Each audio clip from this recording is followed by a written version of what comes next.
morning everyone. Myself Kunal Kishore and today we are going to start a new chapter of class 9, that is property as a challenge. This is chapter number 3. Okay. So property as a challenge. What is the meaning of property? Hindi में क्या कहते हैं property को? गरीबी। और challenge का मतलब क्या होता है? चुनौती। challenge का मतलब क्या होता है? तो यही पढ़ना है कि गरीबी जो है हमारे लिए क्या है? चुनौती। ठीक है, क्यों चुनौती है, गरीबी क्या होता है, गरीबी का कारण क्या होता है और गरीबी को कैसे दूर किया जाए ये बताना है, ये पढ़ना है। ठीक है ना। गरीबों को तो देखे होंगे आप सब लोग, गरीब को देखे हैं, गरीब आदमी को देखे हैं कि नहीं? हाँ, कहाँ देखे? सर रोड पर हनुमान मंदिर के पास है ना। और सर सिटी कार्ड के पास। हाँ, तो कभी आप पूछे हैं कि आप गरीब क्यों हैं उनसे जाके? हाँ, पैसा नहीं सर, क्या सर पैसा चाहिए, सर पैसा पैसा चाहिए अभी बन जाएगा। मतलब पूछे, कारण पूछे होंगे ना कि आप गरीब क्यों हैं, आप काम वाम क्यों नहीं करते हैं, पूछे हैं कभी किसी से? सर मतलब पढ़े लिखे नहीं है सर। पढ़े लिखे नहीं है, ठीक है, और रोजगार नहीं है ना। तो इन सब चीजों पे आज हम लोग डिस्कशन करने वाले हैं। ठीक है, सबसे पहले तो गरीबी होता क्या है, यदि हम लोग इकोनॉमिक्स के हिसाब से इसका डेफिनेशन देखें तो व्हाट इज पॉवर्टी? पॉवर्टी का मतलब तो गरीबी होता है, लेकिन what is poverty? Poverty it is a state और a condition in which a person और community lack the financial resources and other essential for a minimum standard of living. Poverty एक ऐसा कंडीशन होता है, एक ऐसा स्टेट होता है जिसमें कोई इंसान या ग्रुप ऑफ पीपल जो है उसके पास कमी होती है। किस चीज की कमी होती है? फाइनेंशियल रिसोर्सेज की कमी होती है और दूसरे एसेंशियल्स, एसेंशियल मतलब जो जरूरत की चीजें होती हैं उनकी कमी होती है। तो वैसे स्टेट को, वैसे स्थिति को हम लोग बोलते हैं गरीबी। अब बात समझिए, पहले जो डेफिनेशन हुआ करता था गरीबी, पहले हम लोग देखते थे कि a person is said to be poor when he or she can't able to fulfill his basic or her basic needs.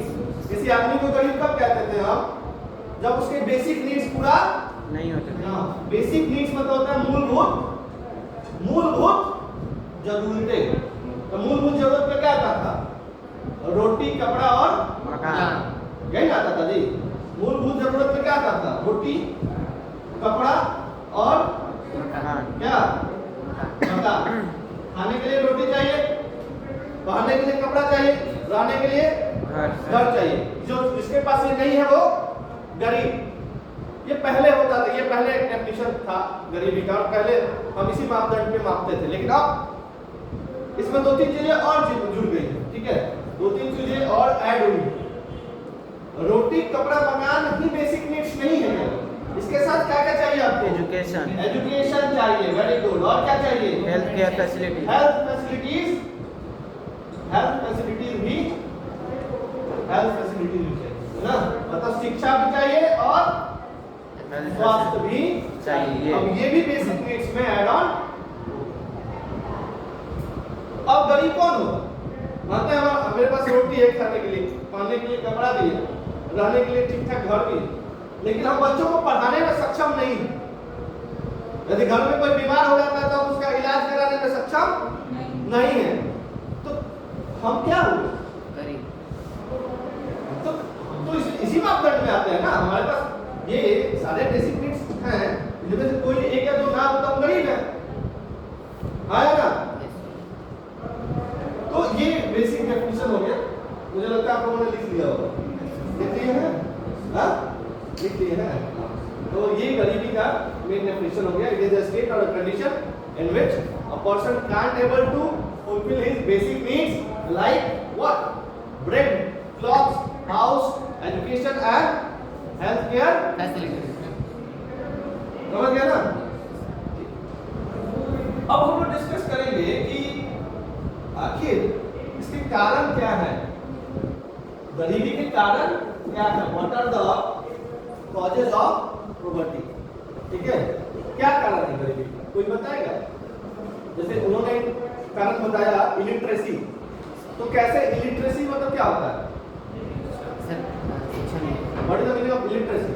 Sir बोलिए सर पैसा इलिटरेसी में तो कैसे मतलब पढ़े लिखे नहीं है सर, हाँ? पढ़े लिखे नहीं है सर। हाँ इलिटरेट मतलब अनपढ़। Yes sir. तो आप बताइए मुझे कि कैसे इलिटरेसी जो है गरीबी का कारण बन सकता है? मैंने लिखा भी है हाँ? सर कोई जॉब नहीं मिलेगा, कोई इलेक्ट्रिक नहीं सीखे, हाँ उसका काम नहीं तो सर उसको उसका पैसा नहीं मिलेगा उसका। देखिए मैंने जब मैं तो सेकंड चैप्टर पढ़ा रहा था रिसोर्स ना, उसमें ह्यूमन रिसोर्स आया था ना, यस सर। ह्यूमन रिसोर्स और ह्यूमन कैपिटल दो चीजें मैंने बताई थी आप लोगों को कि ह्यूमन रिसोर्स तो सब लोग ह्यूमन रिसोर्स ही है, जो भी वर्किंग एज है, जो भी वर्किंग पॉपुलेशन है, जो काम करने के लायक है 18 से ऊपर जो भी हमारे उम्र के लोग हैं वो लोग वर्किंग पॉपुलेशन में आ जाते हैं, तो सब लोग ह्यूमन रिसोर्स है। लेकिन ह्यूमन कैपिटल कौन होता है? जब एजुकेटेड स्किल स्किल को क्या किया जाए, डेवलप स्किल को डेवलप किया जाए, उसको क्या दिया जाए, प्रॉपर एजुकेशन दिया जाए, उसको क्या दिया जाए, प्रॉपर ट्रेनिंग दिया जाए, proper education, proper skill, proper training दिया जाए, तो वही ह्यूमन रिसोर्स क्या बन जाएगा, ह्यूमन कैपिटल और जब ह्यूमन कैपिटल बनेगा तो प्रोडक्शन वो ज्यादा करेगा। करेगा ना। बताइए आप पढ़ लिख लीजिएगा, प्रॉपर ट्रेनिंग कर लीजिएगा, कंप्यूटर का कोई अच्छा कोर्स कर ले तो नौकरी अच्छी मिलेगी ना, नौकरी अच्छी मिलेगी तो पैसा पैसा भी तो कमाओगे यार, पैसा कमाओगे कि नहीं? हाँ तो इलिटरेसी भी एक बहुत बड़ा फैक्टर है प्रॉपर्टी। आप देखें भारत में या खासकर बिहार की भी यदि बात करें तो बिहार में भी लिटरेसी रेट क्या है, बहुत कम है, हम अभी 60-65% पे हैं। केरला में आप देखें तो 95-96% चला गया वहाँ, कुछ दिन पहले 90% था, अब आपको लगता है 98-99% हो गया होगा। मैक्सिमम लोग लिटरेट हैं वहाँ केरला में, तो लोग पढ़े लिखे। अब देखते हो ना स्कूल में बढ़िया बढ़िया सब साउथ का टीचर लोग आकर पढ़ा यस सर। और नाम होता है कहाँ के टीचर हैं, साउथ साइड से है, तो साउथ के टीचर पढ़ाते हैं, हम लोग एडमिशन ज़्यादा कराते हैं। क्या है भाई, तो उधर के लोग का इंग्लिश बहुत अच्छा होता है, कहा जाता है कि अंग्रेजी बहुत अच्छा होता है, अब बहुत पढ़ा लिखा लोग होता है। तो पेरेंट्स का होता है कि हाँ साउथ के टीचर है हमें तो हमारे बच्चे को पढ़ाई अच्छा है, ठीक है। हमारे यहाँ बिहार भी तो भारत में ही आता है ना, बिहार यूपी, यहाँ पे लिटरेसी रेट उस लेवल का नहीं, कम है। और लिटरेसी रेट उस लेवल का ना होने की वजह से यहाँ पे ह्यूमन कैपिटल की भी कमी है। क्या ह्यूमन रिसोर्स तो बहुत है लेकिन ह्यूमन कैपिटल यहाँ पे नहीं, कम है। और ह्यूमन कैपिटल जब कम होगा तो प्रोडक्शन तो ठीक है कम करेगा ही करेगा, उसका इनकम भी तो कम होगा ना। Yes sir. इनकम जब कम होगा तो क्या होगा, वो बेसिक नीड्स को पूरा नहीं कर पाएगा, कर पाएगा क्या? हो सकता है खाना पीना खिला दे बच्चों को लेकिन कपड़ा उपड़ा का कमी हो जाए, हाँ है ना, बढ़िया स्कूल में ना भेज सके, स्कूल का फीस भी तो है, प्राइवेट स्कूल बढ़िया स्कूल कर रहे तो क्या, और सरकारी स्कूल भी क्या सरकार लगा हुआ है बढ़िया करने में, और हो ही जाएगा भविष्य में मुझे लगता है। बढ़िया स्कूल मतलब होता है क्या, फर्स्ट क्लास एसी उसी लगा हुआ एकदम क्लासरूम हो, बढ़िया बढ़िया टीचर मैडम लोग हो, है ना, तो बढ़िया स्कूल में पढ़ने के लिए क्या देना पड़ेगा, उसको फीस देना पड़ेगा ना। लेकिन उसका इनकम लेवल ही कम है तो खाना खाएगा कि फीस देगा, पेट भरेगा कि फीस देगा, बच्चों गरीब रहेगा ना, है ना। तो इलिटरेसी एक सबसे बड़ा फैक्टर है। लोग पढ़े लिखे रहेंगे, स्किल्स डेवलप रहेगा तो अच्छा काम करेंगे, प्रोडक्शन बढ़ाएंगे, उनका भी इनकम लेवल बढ़ेगा और स्टैंडर्ड ऑफ लिविंग कम हो रहता है, स्टैंडर्ड ऑफ लिविंग वो भी उनका बढ़ेगा, जीवन स्तर जो है वो समझ रहे। ग्रोइंग पॉपुलेशन कह रहा है कि या इसको हम फैमिली साइज भी कह सकते हैं। भारत में पॉपुलेशन दिन प्रतिदिन क्या हो रहा है, बढ़ रहा है। एक तो पहले से ही बढ़ा हुआ था, अब 150 करोड़ टच कर गया, हाँ बढ़ ही गया। चाइना के बाद हमारा ही नंबर है या नहीं, मैं टॉप पर नहीं हूँ, चाइना वालों ने ऐसे ही कह दिया था कि हमारा जो है कम है भारत से, वैसा नहीं है। यदि देखा जाए तो अभी भी हम सेकेंड ही ले लेते हैं, ठीक है। तो 150 करोड़ पॉपुलेशन बढ़ गया, इसमें यदि हम फैमिली साइज जोड़ना चाहें तो फैमिली साइज को भी इंक्लूड कर सकते हैं। फैमिली साइज मतलब क्या होता है, परिवार कितना बड़ा है। अधिक मतलब परिवार बड़ा हो रहा है तभी ना पॉपुलेशन बढ़ रहा है, ये भी जुड़ा हुआ है ना। मान लीजिए क्या नाम है तुम्हारा? सर शुभम। शुभम जी, ठीक है ना। और शुभम जी हैं, आगे चल के शुभम जी को नौकरी वोकरी बढ़िया मिल जाए, ठीक है, शादी वादी हो जाए, ठीक है, तो शुभम 1, शुभम 2, शुभम 3, है ना। तो ये छोटा परिवार यदि रख रहे हैं, बात समझिएगा, Shubham, don't take it personally, okay. So he is Mr. Shubham and he is Mrs. Shubham, okay, आया ना। तो मान लो कि ये शुभम 1 हो, ये शुभम 2, जूनियर शुभम 1, जूनियर शुभम 2, ठीक है। तो शुभम मान लो कोई नॉर्मल एवरेज जॉब कर रहा है, ठीक है, तो परिवार में कितने लोग रहेंगे? मम्मी पापा को भी जोड़ देते हैं। मम्मी पापा को क्यों छोड़ के रहोगे? ये मदर हुए और ये तुम्हारे फादर हुए, ठीक है ना। ये मदर हुई और ये फादर। तो शुभम के फैमिली में कितने मेंबर हैं? टोटल जोड़िए तो 6, 1 2 3 4 5 टोटल 6 मेंबर हुए।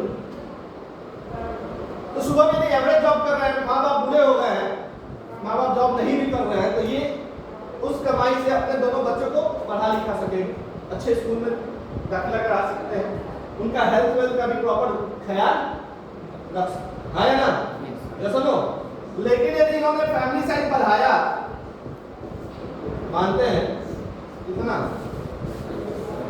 जूनियर शुभम पार्ट 3, पार्ट 4 और पार्ट, और कितने हो गए मेंबर? 6 से कितने हो गए? 9 हो गए। और जब मेंबर्स बढ़ेंगे तो हर परिवार के मेंबर्स को प्रॉपर एजुकेशन, मानते हैं 5 इनके बच्चे हैं, तो पांचों को एजुकेशन प्रॉपर देना इनके बस का नहीं रह जाएगा क्या? क्योंकि इनकी, मैंने पहले बोला कि इनकम क्या है, एवरेज, बहुत हाई इनकम सैलरी नहीं ले रहे हैं, ठीक है। तो पांचों को प्राइवेट स्कूल में पढ़ाना, अच्छे जगह ट्यूटर से कोचिंग कराना इनके पास का रह जाएगा क्या? नहीं रहेगा। क्या करेंगे? अब देखेंगे कि कहाँ हमें सस्ता में पढ़ाई वढ़ाई मिले, आया ना, और वहाँ पे ये दाखिला अपना करा। मतलब लोन नहीं ले सकता बैंक से, लोन नहीं। मैंने क्या बोला बाबू, एवरेज सैलरी है इनकी, और एवरेज सैलरी में कमाने वाले ये हैं, माँ बाप बूढ़े हो गए, कंडीशन की समझ लीजिए, खाना पीना रहना खाना कपड़ा वपड़ा सब इन्हीं के जिम्मे है। तो ये पढ़ाएंगे कि खिलाएंगे कि कपड़ा कर देंगे, चैलेंज है ना इनके लिए, आया ना। लेकिन जब फैमिली साइज कम था, इतना ही था, तो अच्छे से सब चल रहा, आया ना। यदि 1 किलो भी सेव लेके आएंगे तो सबको मिलेगा ना जी। यदि 150 रुपये किलो भी सेव है तो दोनों बच्चा को खिलाएंगे ना, लेकिन 5 को है सब, तो क्या होगा? आधा आधा मिलेगा, आधा से भी उसका क्वार्टर मिलेगा, तो क्वार्टर मिलेगा तो उसका हेल्थ खराब होगा कि नहीं? हेल्थ उतना नहीं ना हो पाएगा, समझ रहे हो। तो ये डायरेक्टली कनेक्टेड है। 2 बच्चे हैं, मानते हैं 3 लीटर दूध ये मंगा रहे हैं घर में, सब पिए समझ नहीं बढ़िया एकदम भरभर पेट पिए, लेकिन 5 बच्चे हैं तो आधा गिलास मिलेगा, तो क्या वो बच्चे माल न्यूट्रिशन का शिकार होंगे कि नहीं होंगे? हेल्थ अफेक्टेड होगा कि नहीं होगा? इसलिए फैमिली साइज बहुत इंपॉर्टेंट रोल प्ले करता है। कुछ साल पहले आजादी के बाद क्या था, हमारे भारत में उतने लोग पढ़े लिखे नहीं थे, लिटरेसी रेट काफी कम था। लिटरेसी रेट कम होने की वजह से गांव एरिया में खास करके मान्यताएं थी कि लड़का होगा तो आगे चल के क्या नौकरी वोकरी करेगा तो इनकम बढ़ेगा, लड़की होगी तो क्या होगा, शादी वादी हो जाएगा, चले जाएंगे दूसरे के घर, तो हमारा इनकम थोड़ा ना वो बढ़ाएगी, जहाँ जाएगी जॉब भी करेगी तो वहाँ पे उसका इनकम बढ़ेगा। तो लड़का जो था ना, चाइल्ड जो था, बॉय डोमिनेटिंग सोसाइटी था, है ना, तो वो इच्छा क्या होगी, घर में खाली लड़का। तो खास करके जो गरीब था उसका ये मानना था, गरीब लोगों का ये मानना था कि मोर हैंड्स मोर इनकम, जितना ज्यादा हाथ उतना ज्यादा इनकम, समझ लो। तो इस चक्कर में क्या होता था, लड़के की इच्छा के चक्कर में यदि लड़की हो गई फिर लड़की की इच्छा में ठीक है, ऐसे करके क्या होता था, पॉपुलेशन बढ़ता, अब पॉपुलेशन बढ़ जाता था तो वो जो गरीब परिवार था वो गरीब का गरीब ही, तो फैमिली साइज डायरेक्टली जो है जुड़ा हुआ है किसी से, प्रॉपर्टी। फैमिली साइज कम रहेगा तो लोग गरीब के से ऊपर रहेंगे, है ना। फैमिली साइज बढ़ाइएगा तो आप गरीब, आपकी यदि इनकम एवरेज है तो आप गरीबी रेखा के नीचे चले ही जाइएगा, समझ रहे ना। कहाँ से फुलफिल कीजिएगा, इतना महंगाई है, 60 रुपये लीटर दूध मिल रहा है, 62 रुपये है कि नहीं, कहाँ से खिलाइएगा। फल लेने जाइए तो 200 से नीचे कोई फल नहीं है, कहाँ से खिलाइएगा, तो माल न्यूट्रिशन का शिकार होगा ना बच्चा, है ना। दूसरा अनएम्प्लॉयमेंट, मैंने बताया कि गरीबी का एक सबसे मुख्य कारण कौन सा है, अनएम्प्लॉयमेंट। अनएम्प्लॉयमेंट को हम हिंदी में क्या बोलते हैं, बेरोजगारी। बेरोजगारी। अब बेरोजगारी भी क्या होता है, इसकी यदि हम डेफिनेशन की बात करें तो अनएम्प्लॉयमेंट एक ऐसा कंडीशन होता है जिसमें a people is willing to do work but due to lack of job opportunity he didn't get proper job, जिसमें लोग जो है काम करना तो चाहते हैं, जो वर्किंग क्लास है वो काम करने के लिए इच्छुक है, लेकिन जॉब कम होने की वजह से काम कर ही नहीं पा रहे। उसी स्थिति को हम क्या बोलते हैं, अनएम्प्लॉयमेंट। बेरोजगारी। फटा फटा इंसान है, पढ़ा लिखा भी है, लेकिन जॉब नहीं है, इंडस्ट्री नहीं है, काम कहाँ से करेगा। बिल तो है उसका कि हाँ भाई नौकरी करेंगे हम पैसा कमाएंगे, लेकिन जॉब अपॉर्चुनिटीज नहीं है, जिसके कारण वो काम करने में सक्षम नहीं है। That condition is known as what, बेरोजगारी जब ज्यादा रहेगा, बेरोजगारी के कारणों को हम बाद में डिस्कस करेंगे। बेरोजगारी जब ज्यादा रहेगा तो ऑब्वियस सी बात है इनकम नहीं आएगा ना, इनकम जब पैसा पॉकेट में पैसा रहेगा, जब कहीं काम करेगा तब ना, और जब पॉकेट में पैसा रहेगा तो अपना स्टैंडर्ड ऑफ लिविंग क्या होगा, बढ़ेगा। बढ़िया जूता, बढ़िया टी शर्ट, बढ़िया जींस पहनोगे, हाँ ना, बिना पैसा के खरीद के दिखा, है पॉसिबल। पैसा रहेगा तब ना रेस्टोरेंट में हम लोग जाते हैं, बढ़िया से एकदम सेल्फी लेके आते हैं, प्लेट के साथ पिज्जा खाते हुए लेते हैं ना जी, समोसा खाते हुए, अरे बोलो, है ना। तो समोसा तो ये रोडों पे मिलता है, रोड पे मिलता है कि नहीं मिलता, तो वहाँ पे कहीं हम लोग सेल्फी लेते हैं। अरे बैकग्राउंड खराब हो जाएगा, रेस्टोरेंट में बैकग्राउंड अच्छा रहेगा, सब एसी उसी लगा हुआ है, सब बैकग्राउंड अच्छा ना। ऑब्वियस जब हम एम्प्लॉयड होंगे, काम मिलेगा हमें, तो हमारा इनकम लेवल बढ़ेगा, इनकम लेवल जब बढ़ेगा तो हमारा स्टैंडर्ड ऑफ लिविंग भी बढ़ेगा, समझ रहे हो। इलिटरेसी हम डिस्कस कर चुके हैं। लैंडलेसनेस, लैंडलेसनेस भी है, ये भी कहीं ना कहीं जुड़ा हुआ है प्रॉपर्टी से। लैंडलेसनेस मतलब होता है कि जमीन ही ना होना। मान लो रूरल एरियाज में, गांव में ऐसे व्यक्ति हैं जिनके पास जमीन बहुत कम है या जमीन है ही नहीं, तो वो भी गरीबी का शिकार है ना। रूरल एरिया में मेन सोर्स ऑफ इनकम क्या है, लोग क्या करता है, वहां पे खेती करता है, क्या करेगा, फार्मिंग करता है, मेन फार्मिंग ही है ना। और फार्मिंग करेगा, जो उसकी उपज होगी उसको बेचेगा और उसी से अपने बच्चों को पढ़ाना है, बच्चों की स्कूल की फीस को भरना है, गेहूं बेचाएगा, धान बेचाएगा, तब ना होगा यार, आलू बेचाएगा, आलू के सीजन में, उसी से कपड़ा भी खरीदना है, उसी से पर्व त्योहार जो भी है सब मनाना है उसी पैसा से। लेकिन जिसके पास जमीन ही ना हो तो ना तो खाना ढंग से उसके घर का हो पाएगा, आएगा, और दूसरे के यहाँ काम करने भी जाएगा, दूसरे के जमीन पे, तो उसको उतना नहीं ना मिल पाएगा। अपने जमीन में जो उपज किया वो सारा का सारा उसका हो जाएगा, दूसरे के जमीन पे करेगा तो 50-60% उसी को, ठीक है। तो लैंडलेसनेस भी, सबके पास इक्वल लैंड नहीं है, ठीक है, जिसमें भी सरकार प्रयास कर रहा है लैंड डिस्ट्रीब्यूशन किया जाए, ठीक है। और पुअर हेल्थ और माल न्यूट्रिशन, ये भी एक कारण कहीं ना कहीं बहुत बड़ा इंपॉर्टेंट रोल प्ले करता है। हेल्थ, मैंने बताया ना, यदि आपका हेल्थ सही नहीं रहेगा तो आप ढंग से काम नहीं कर पाओगे, आप एम्प्लॉयड कहाँ से हो पाते हैं, जॉब में जाने के लिए सक्षम रहोगे तब ना जी। आज हम हेल्दी हैं तब ना यहाँ पे थोड़ा सा पढ़ा पा रहे हैं, चिल्ला चिल्ला के, हेल्थ नहीं रहेगा तो छुट्टी लेके घरे बैठे रहेंगे, हाँ ना। तो प्रॉपर हेल्थ भी होना बहुत जरूरी है। यदि हेल्थ पुअर रहे बच्चा malnutrition मतलब होता है कुपोषण। malnutrition मतलब क्या होता है? बच्चा यदि कुपोषण का शिकार होगा तो वो आगे चल के कभी भी ह्यूमन कैपिटल नहीं बन पाएगा। ह्यूमन कैपिटल नहीं बन पाएगा। ठीक है, कहा जाता है कि स्वस्थ शरीर में ही स्वस्थ दिमाग का वास होता है, निवास होता है। समझ है ना? ये शरीर आपका अच्छा है तभी आपका ब्रेन भी क्या होगा?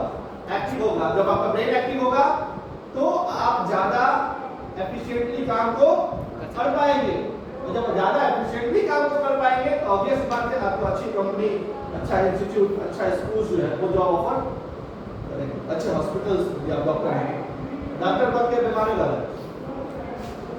समझ रहे? तो इनकम क्या होगा? इंजीनियर बन के बीमारी लगे, आया ना? प्रोफेसर बन गए और कॉलेज महीना में 40 दिन जा रहे तो नौकरी जाएगी ना? आया ना? तो इनकम क्या हो जाएगा? लो। समझ ना? तो ये मुख्य कारण है गरीबी। ठीक है,